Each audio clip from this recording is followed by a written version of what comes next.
Steve, welcome to the Ontario Mortgage and Real Estate Insights podcast, your go-to source for the latest developments, trends, and regulatory changes in the industry. I'm your host, Steve Hamoan, here to provide you with insights sourced from reputable news outlets to help you stay informed and make well-informed decisions.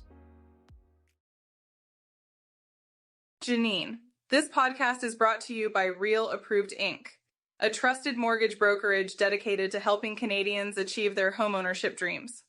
Visit realapproved.ca to learn more about how our experienced team can assist you with your mortgage needs.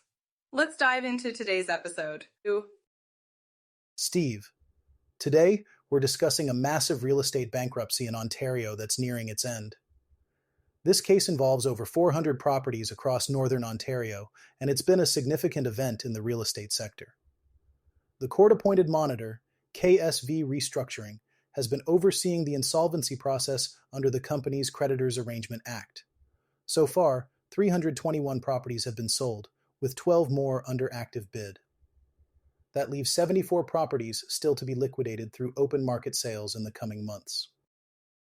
Janine, it's a tough situation for everyone involved, especially the tenants and investors who have been left in limbo throughout this process.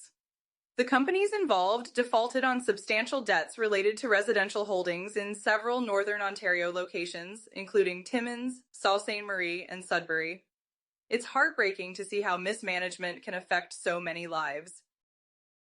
Steve, absolutely, Janine. The initial valuations of the properties were claimed to be around $140 million. However, KSV's investigation found these estimates to be grossly inflated, and they were allegedly used to secure more investor financing. This situation highlights the importance of accurate valuations and proper financial management in real estate. Janine, yes, and the investigation also uncovered a lack of proper record keeping and other deficient business practices. It's concerning to hear about the excessive administration fees and failure to complete promised renovations, not to mention the questionable expenses on extravagant travel and luxury purchases. These actions certainly don't align with responsible business conduct. Steve, the financial mismanagement went further, with companies taking out multiple mortgages on the same properties to maintain liquidity. As of now, 86 properties remain, and about half are still occupied by tenants. KSV is listing the remaining 74 properties in small batches to avoid overwhelming the local real estate markets. The revenue from these ongoing sales is being used to repay a debtor-in-possession lender, which funded the companies during the CCAA process. Janine, it's a relief that the first DIP loan of $15 million has been repaid, but a second loan with a balance of $3.7 million is still outstanding. KSV is seeking court approval for a streamlined process to sell the remaining assets more efficiently. They're aiming to wrap up the liquidation by August 31st, 2025. It's a hopeful sign that the process is moving towards resolution. Steve, indeed, Janine. Lawsuits against the individuals involved in these companies are on hold until the CCAA process is officially completed.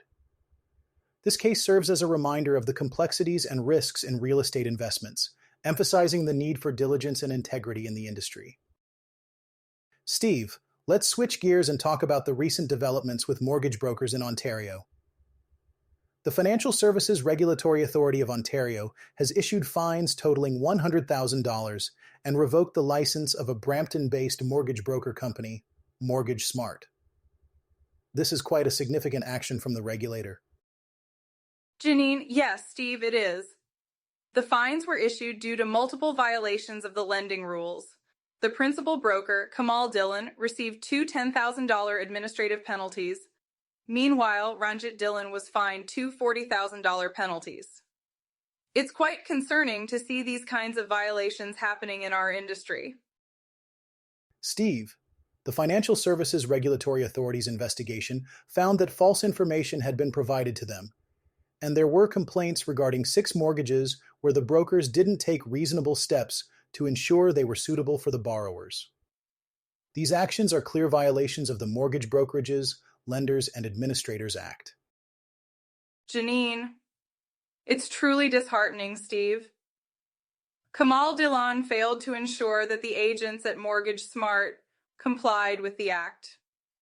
There was also a failure to review and establish adequate policies and procedures for maintaining records and identifying conflicts of interest.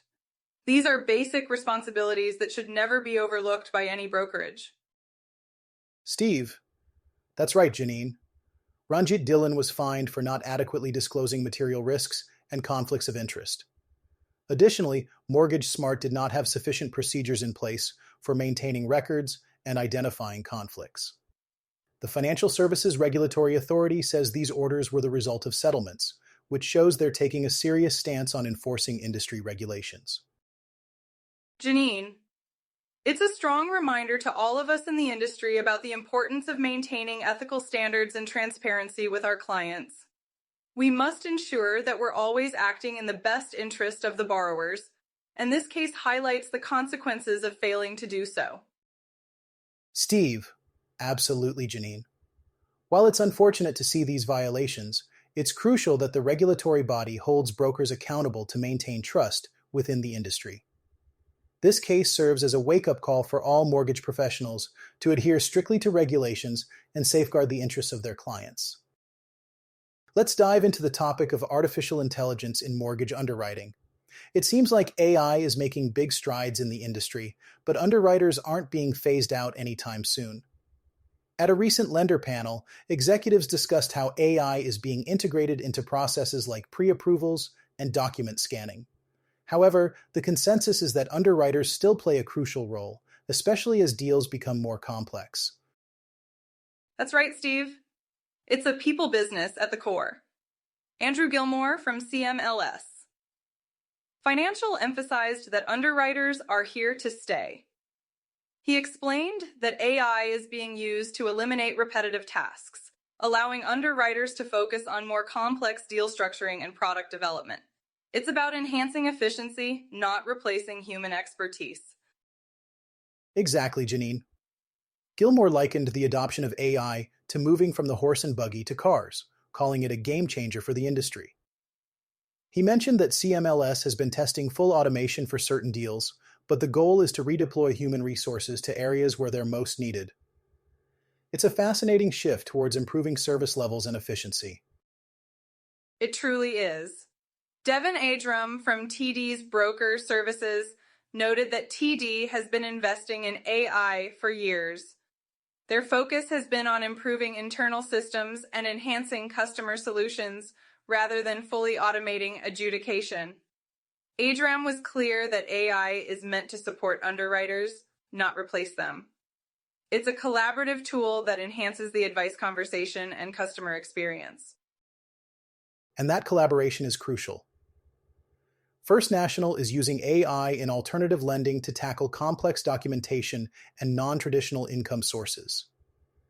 Eleanor Robinson from First National highlighted that AI can reduce turnaround times and assist with fraud detection, but the human perspective remains essential, especially with complex deals. Absolutely, Steve. Robinson pointed out that while AI can streamline certain processes, it's not ready to replace underwriters, particularly in prime and alternative deals. AI is still in the early stages, and broader adoption will take time. It's about finding a balance between technology and human expertise.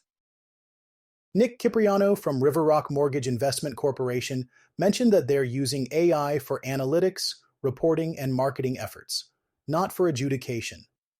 It's about understanding clients better to improve business efficiency.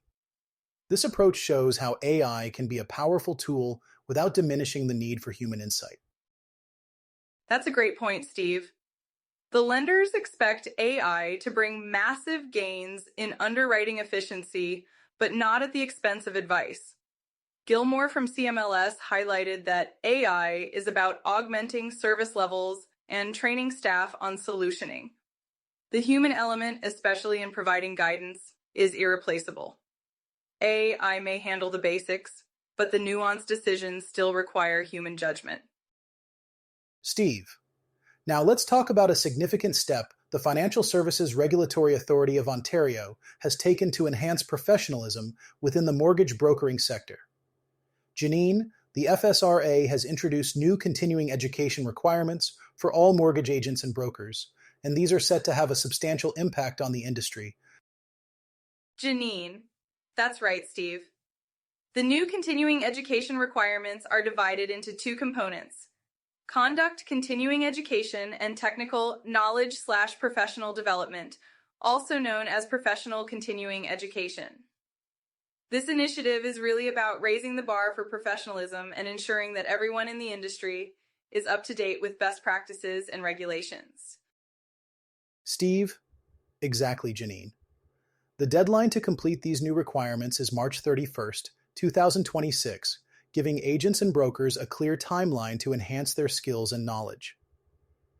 The FSRA is also organizing informational webinars to guide principal brokers on how to meet these requirements. The first session is scheduled for April 23rd, 2025. Janine, it's great to see the FSRA providing resources and support to help brokers and agents comply. The webinars will cover important topics such as what qualifies as professional continuing education and the consequences of not meeting these requirements. Another session is planned for all agents and brokers on May 7th, 2025, ensuring everyone has access to this crucial information. Steve. And these efforts by the FSRA are part of a broader mission to ensure financial safety, fairness, and choice for everyone involved in the mortgage industry. By setting these standards, the FSRA is working to protect consumers and elevate the integrity of the sector. Janine, absolutely, Steve. It's about ensuring that mortgage professionals are equipped with the necessary knowledge and skills to serve their clients effectively. This initiative highlights the importance of continuous learning and development in maintaining high standards within the industry. Steve, it's encouraging to see these steps being taken to raise professionalism. As we know, the mortgage industry is ever evolving, and staying informed is crucial for success. These new continuing education requirements are a positive move towards a more knowledgeable and responsible industry. Janine, definitely, Steve. It's all about better serving our clients and upholding the trust they place in us as mortgage professionals. I'm optimistic about the positive changes these continuing education requirements will bring to our industry. Steve, thanks for tuning in to another episode of the Ontario Mortgage and Real Estate Insights podcast. We hope you found today's insights valuable as you navigate the world of mortgages and real estate. Janine, before you go, a quick reminder, Real Approved is here to make your mortgage journey smoother.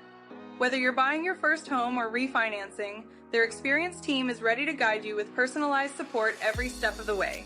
Visit realapproved.ca to get started and take the next step toward achieving your homeownership goals.